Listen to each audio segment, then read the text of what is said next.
Hello guys and welcome to another Ron Gamer video. This video is going to be all about Panther buffing Titans, and I'm going to compare them in detail as I always do. So almost drawing parallels with what I did for the physical Titans as well as what I did for the Void Titans. So if you have not checked those videos out already, do consider doing that. They are one of my recent videos. In this video, I'll focus on all the Titans that provide significant buffs to Panthers. I'll even do some which are not so popular anymore, I guess, if you consider that as Kamathi, Artemis, and Ladega, who have kind of gone out of the meta. But I will still put them up in here so as to see where they currently stand in the meta. Of course, there will be a yeah, sort of a side-by-side comparison for the probably the meta. Well, I would say probably the best poison buffing titans being Necrosa and Lifespark, the pictures of whom are in the screen here as well. So we'll have a look at that. So let's start off by looking at, there are going to be a couple of tables you're going to look at. For the first table, I'm going to be looking at Artemis. So for Ladega, Kamathi, Meku, and Okunta, there'll be a few other sprinkled in as well. Notice some of them, like for example Okunta and Veget, do not have their prestige skills buffing the Panthers, which is quite a shame, but we'll still have a quick overview of this before we move on to some more of the Titans. Now Artemis, she offers 40% damage buff, which is very small compared to all the other ones, but you do get AP and critical both being well, the X and tier 3 skill, so that's good.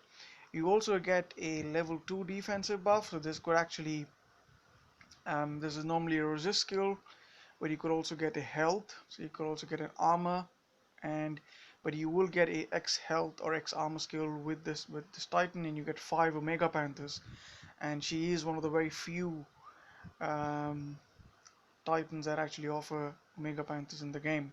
When it comes to prestige skills, she actually has got pretty decent prestige skill in the sense that right from level 1 to level 10, she offers a buff to the base health and damage for the Panthers, which is really good because anything that adds base health or base damage does quite a bit to the overall effect of the damage of the Panthers.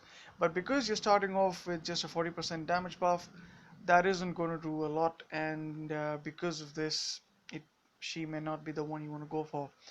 Although the other skill that is on the prestige is the fact that she can actually summon up to 5 Omega Panthers whenever an Omega Panther is summoned. So there's a chance you could actually have 10 Omega Panthers on the battlefield with Artemis, making her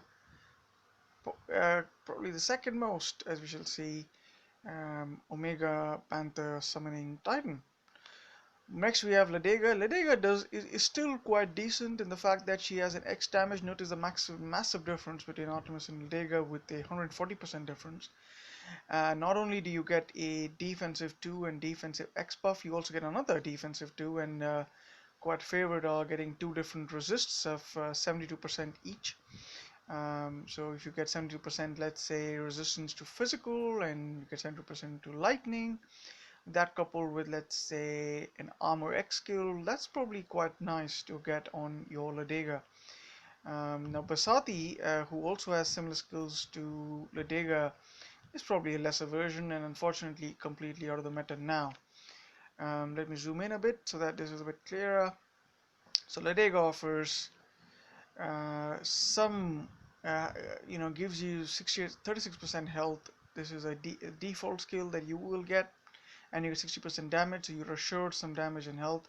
Notice that it's still more than what you get with Artemis. Although you do not get any, you're not guaranteed a very high AP because the offensive 2 and offensive 3 skills can be, they could both be AP, one could be critical, some could be damage, so it's quite a mixed bag, and so yeah, not something you would really want.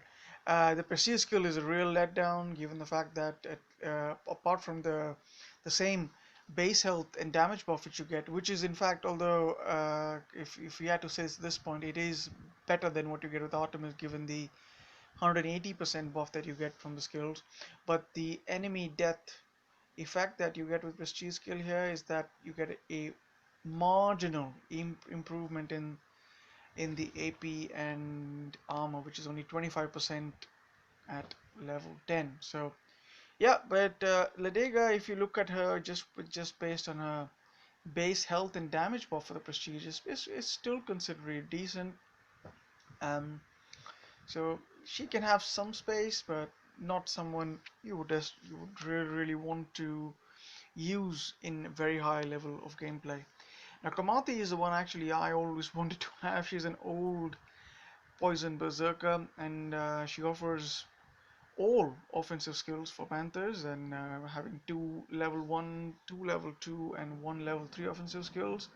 I've actually mentioned the descriptions of what these different numbers mean, so you can check that out after pausing the video at some point. But what this means is you're gonna get a very you can actually get a really strong, almost XQE Panther build with this with even with this current Kamathi, but the absence of any sort of defense means that she's only going to be effective on a select set of um, lands slash titans, and was not going to do a lot. Saphira having a similar problem there as well, but the prestige skill offers a much higher percentage buff to the base damage. Notice it's literally twice, almost twice at level 10 compared to the other ones. And you also get, in addition, of a very nice effect of getting a rage on one of the troops, and because rage can splash, I do like this effect, and we shall see how this effect actually is more effective on some other Titan. We shall soon see. Meku and Mitano, they were Meku honestly was never that good because you just got two defensive X skills for Panthers, but Mitano used to be quite good. I in fact have a Mitano which has its Panthers completely resistance to Titans, a skill that is quite rare to find these days and not very useful, to be honest. But Mitano is the only Titan I believe that can actually get your Panthers resistance to or resistant to Titans at the moment. Although I'm sure when they re-release Mitano, this would not be the case. But the Prestige skill, you get base health, which is again similar on the powers of Lediga and Basati and Artemis. So you get a bit of health. And what is probably the shining part of Mitano, and which may make it viable to some people out there, is the fact that every 5 seconds you get 15% resistance on defense. So if a Mitano is defending a land, every 5 seconds you're gonna get 15% all resist, and that is very useful, and that you can unlock that at level 1, right? So if you give your well if you give 25 seconds, after 25 seconds in the battlefield, you're gonna have 75% resistance to all element, and basically all your Panthers will be resistant to pretty much everything after 30 seconds, isn't it? So that is a useful skill. So if Metano was reskilled and we get better skills on other than defensive 1, defensive 2 and stuff like that, this actually might become a very good Titan. So I'm looking forward to reskilled Metano.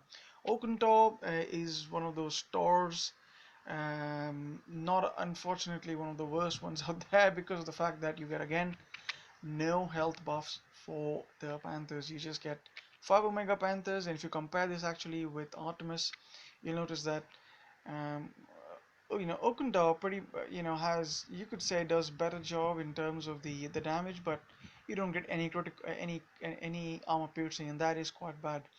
And given the amount of armor that you have these days, it's a must that you must have some amount of armor piercing to make a Titan such as Okunta, which is essentially a attack Titan, be effective. But you do get Omega Panthers.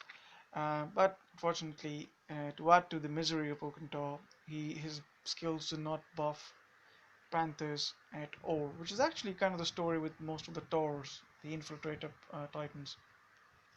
Vegette, I've included Vegette here. She's not a Moss main Titan. She is a White Titan, but she does have some very good buffs for the Panthers. In fact, if you compare her with Metano, Metano can get, Metano can possibly have 72% resist on two skills, I believe, stuff like that.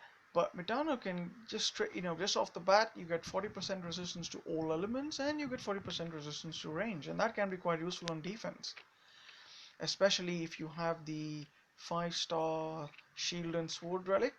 That can really make a Vegette, even a Panther build, pretty annoying to take down, even today. Um, well, when I say annoying, it's not going to be impossible, but it is going to be annoying to take down. So yeah, Widget is not one of the worst. Unfortunately, though, she does not have any prestige skill buffs that help her in making her better. Now, this slide is probably the more interesting one to most of you guys, because this covers the three big Panther Titans. Jinshu was the first one, the Ratman, Segunga, and Solzor. So let's kind of zoom in a bit here. I have actually included some Titan skills. I normally don't include Titan skills, but Jinshu's power will not be well justified if I didn't mention his skills, because that is why you would want it.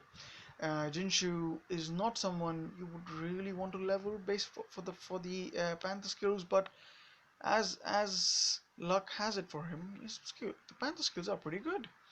You get 180% damage, so that's X damage, you get X AP, and you get critical. So he gets everything that you want in terms of damage onset, and you get resistance to all elements, which if you notice here, it's only Vegette that has had that effect. So that is really good, which can actually make Jinshu a decent land defender if you set him right.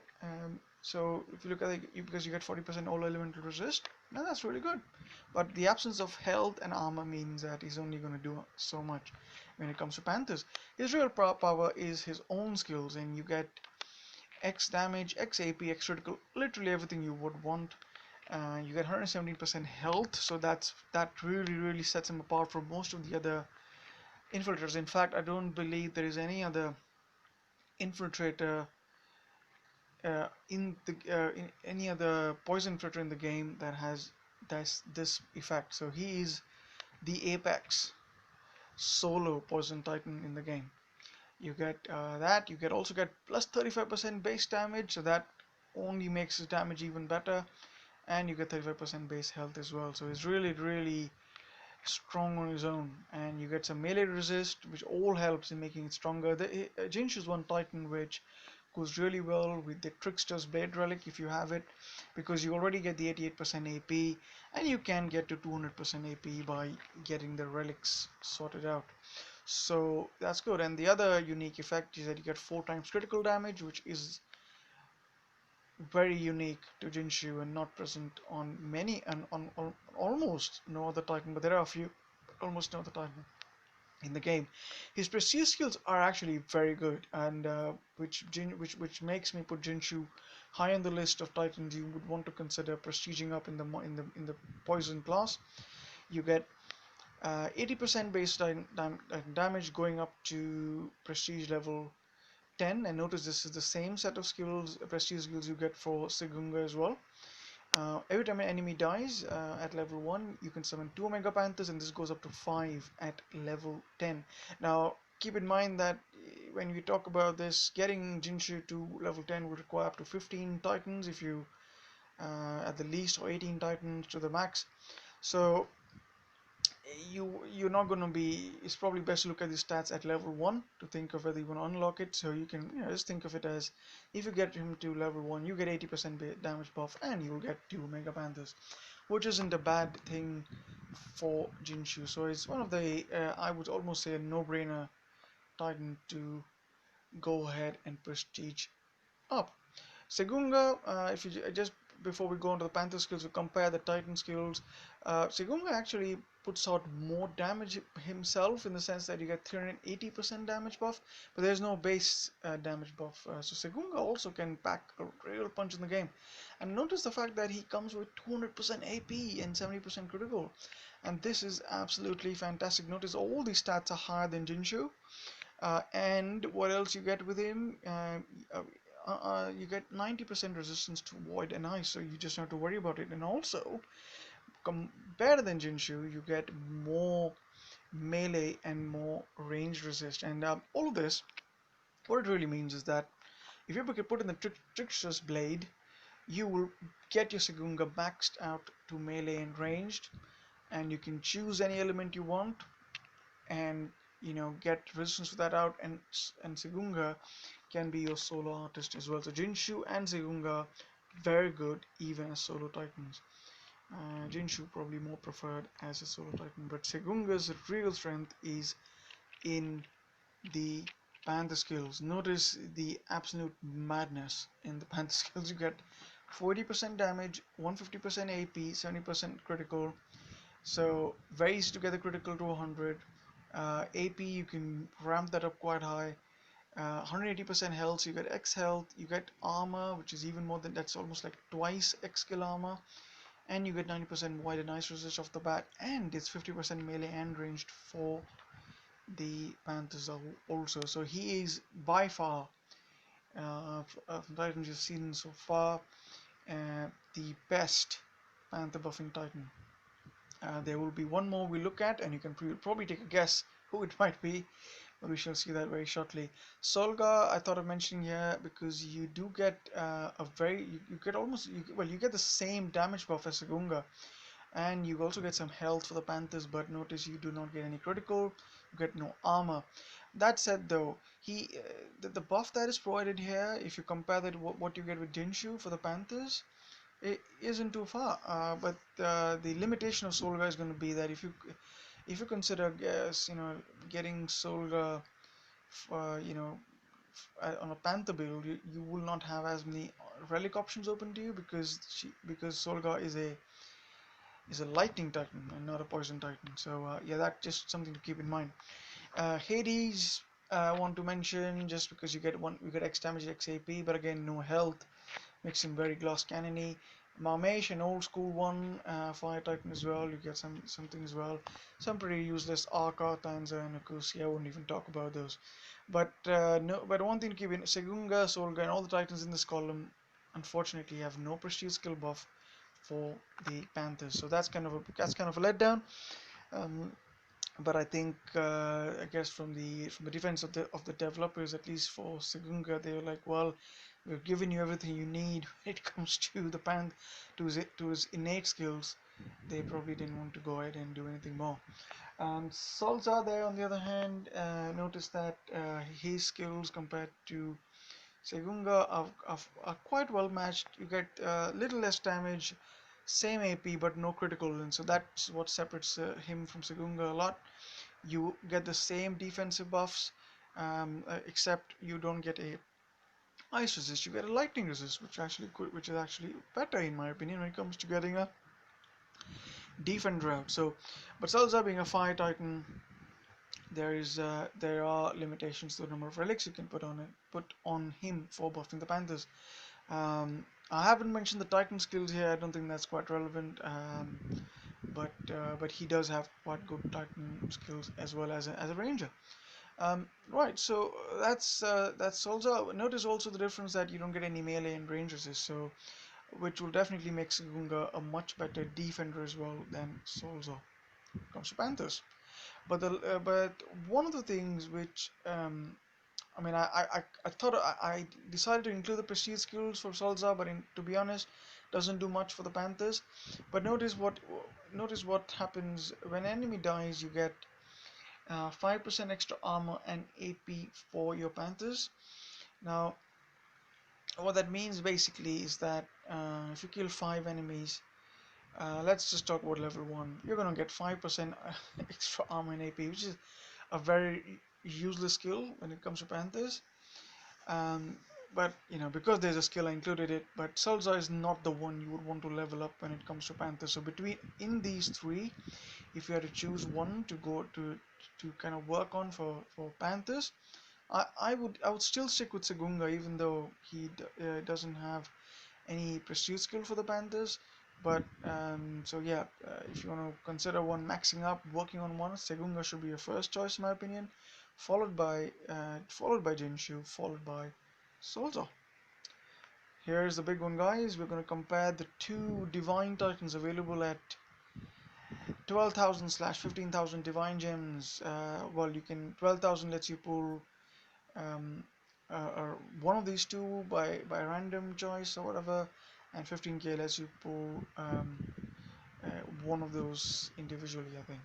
So yeah, quite expensive. So what are the skills they offer? Look, I've just tried to make this as easy to follow as possible.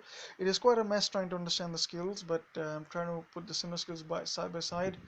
So since we're focusing on Panthers here, let's look at the Panthers. But I have included the Horde skills as well for Necrosa and Storm Maiden skills for Lifespark, just to give you an idea of what else you bring in. And this slide can, this particular image can serve as a comparison for between all the skills of the two titans, right? The only things I haven't included is the skills of the titan themselves, right? But nobody's going to be leveling these for the titan skills, are there? Right? Let's look at the panther skills. The panther skills, light spark undoubtedly puts in much more damage. You get 300% over 180. And you get armor piercing, and which becomes, and both of these become twice, so you can get 600% damage and 300% AP on attack, and additional to that you get another 150% damage and 150%. But this is ridiculous, guys. So you're going with 750% damage for the Panthers. Your Panthers are going to be ridiculously strong. But unlike Necrosa, they have no health and armor buff. So they're very glass cannony in the way they are. Fortunately, though, just like Necrosa, Lifespark does offer a melee and range resist for the Panthers, so that can help mitigate some of what is lost by not having any health buff. But so for Lifespark, it's just quite important that I think if you were to build one to focus a lot on the health of the Panthers, you make them to let them survive, because all the other damage buffs are already in there, right? You also get 60% void and poison resist for Lifespark's Panthers, while Necrosa gets void and lightning. Great buffs all around. Now the invoke skills is the one I'll talk about. I'll let you guys look at the Horde and Storm Maiden skills later, because the focus of this video is on Panthers. The invoke skills for both is such that at just after the battle starts, every 20 seconds, and 10 seconds after the battle starts, and every 20 seconds, um, both add certain effects to the Panthers. So Lifespark gets even more armor piercing. But I actually find this kind of a wasted skill, because you already start up with some ridiculous amount of armor piercing. So I don't really find that a very crucial skill. Where this might be useful is if you were taking a Lifespark and you're going up against Necrosa, because Necrosa's armor also keeps going up. Um, so there's that. Then you've got the other skill that's very useful, is that every third invoke skill, that is every third instance one of those above two effects happen, you're gonna get an Omega Panther. There's a half chance of getting a Omega Panther. So if you don't get Omega Panthers, you're gonna get an Omega, the other troop in the Omega Maiden for Lifespark, or Omega Horde for Necrosa. So there you go. That's pretty good. Press Shield skill for both is absolutely fantastic. Lifespark gets the base damage buff, and Necrosa gets a base health buff. And this, in fact, are online, or in line rather, with the other buffs that we see. So although you might say, oh, that's 60% base damage is really high, but if I just look at what Kamathi gives you and Saphira, you get the same benefit, right? So it's the same skill they've applied to here, but the additional invoke effect is what's special. Every time your Panther's health falls below 30%, that Panther whose health has fallen below 30% will get a rage, and this is a very, very good effect, because we know that rage and shield spells, both of these spells, they splash. They have a splash effect, meaning that if your Panthers were all, if there are multiple Panthers in this very close to this particular Panther, they're all going to get raged up. And so level, if you just start at level 1, you're going to get three of these, three times this will happen. So and if you are crazy and you get 15 or 18 Titans fused into Lifespark, you can get a 90% base damage buff, and you can get 7 of these instances, 7 times when a Panther is going to get a rage in it. So yeah, so all of this makes is quite useful when it comes to dealing quick damage. Getting so that's really good. So that's what you get. So you get 7 instances of those. Necrosa's prestige skills are all about health. So it's making those Panthers really, really meaty. Notice that Necrosa gives 360% health buff for the Panthers, which is, if I compare that with Sigunga, look at that, Sigunga's 180% health is straight away twice. So Necrosa is the meatiest Panther Titan out there, and you get armor as well, so just ridiculous amounts. And the invoke effect on the prestige skill is what makes Necrosa very hard to take down on defense, because whenever Panther's health falls below a certain value, instead of getting a rage, which Lifespark does, you get a shield on the Panthers, and this can be very, very annoying. So it almost gives you the Hachiman vibes, right? Because Hachiman also has this sort of thing happen whenever I think Hachiman heals. Well, it says heals, but he applies shield on the weakest Goliaths after every couple of seconds or whatever that is. So similar effect. So Necrosa, in my opinion, is one of the meta defenders in the game. So if you're looking for a meta defender, Necrosa is the one that you want at the moment. Followed closely by, if you look for a defender, followed closely by, in my opinion, with Sigunga, and then of course Lifespark has her place as well. Anyway, guys, I think that's where I'll end this. I just wanted to throw this information out. Hope you found this analysis useful. Let me know what you think in the comments below, and I'll catch you all in another video.